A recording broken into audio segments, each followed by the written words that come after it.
Hi! So you see what I'm here with today. So I brought the mask and I will just wait for a moment because I was asked from some people, how would you read faces or communicate with people? How could you read the eyes or ears or even hair or whatever you can see in a face when the half of it is covered? So I cover it now with a mask because we have in Europe the mask order. I think we have it everywhere, but not everyone is obeying.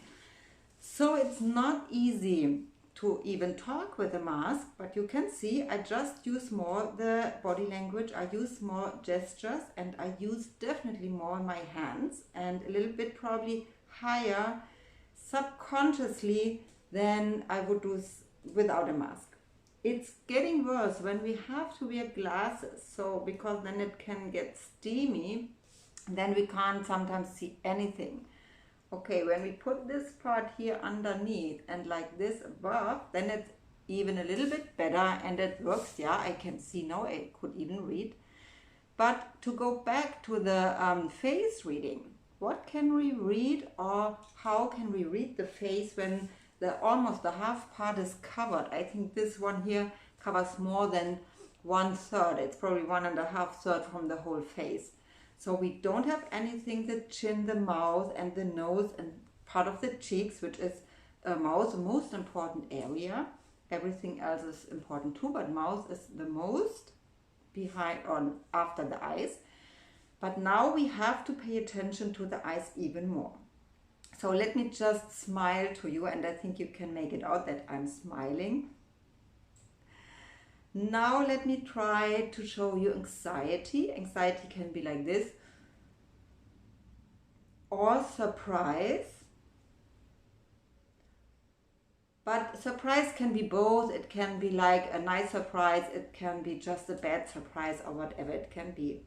But sometimes when people don't have a lot of communication movement or muscle movement in the face, or they don't really express much with their eyes, then you just stand there and you can't interpret it, or you can't really know what they like to tell you when they stop talking. And it's so hard sometimes to really understand or to listen to people, and you have to go a little closer. I know everything from this is now not easy, but I think we have to learn that. So let me just take off the mask now because it's getting warm. But some points you can have in mind is the eyes gives a lot of information. So whenever you see someone who is stressed, they would just move the eyes and eyebrows a little closer, like concentration. Sometimes being angry is like this, or doubting and they don't believe you. Yeah, you give out an information probably in service and they don't think that this is correct, or it's not a good information for them in their opinion. So they would frown, they would squeeze, and you could see that. But what else could I read if I have the mask? So whenever the hair is probably a little bit more outstanding above than it is normal, then this is a sign of stress. Then this person is stressed. The stressful image or face shows usually mostly in the eyes and probably in gestures or body language. How polite is the person? How close will he come or is she coming to you? And how much distance is she taking? Is she obeying the 1.5 meter distance?